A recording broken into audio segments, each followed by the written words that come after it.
सकाळी उठल्या उठल्या पोट साफ न होणं शरीरातली पचनाची सिस्टीम बिघडल्याचं सगळ्यात महत्त्वाचं लक्षण आहे.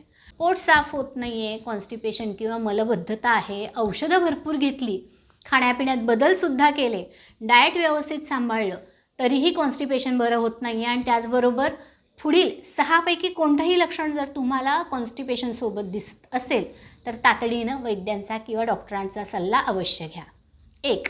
मलासोबत किंवा मलाला लागून रक्तस्राव होणं. दुसरी गोष्ट, संडासच्या जागेला सूज येणं, गाठ जाणवणं, तिथे जाडपणा येणं किंवा ती जागा फुगल्यासारखी किंवा बाहेर आल्यासारखी वाटणं.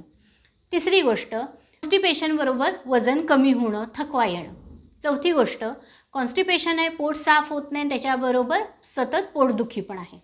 5वी गोष्ट, खूप दिवस कॉन्स्टिपेशन आहे, औषध घेतलं, घरगुती उपाय केले, खूप त्रास होत नाही पण कॉन्स्टिपेशन बरं पण होत नाही.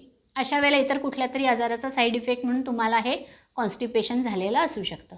6वी गोष्ट, कॉन्स्टिपेशनच्या सोबत ताप येणं, उलट्या होणं आणि अचानक पोट फुगणं. यापैकी काहीही लक्षणं जरी जाणवत असली तरी वैद्यांचा किंवा डॉक्टरांचा सल्ला अवश्य घ्या.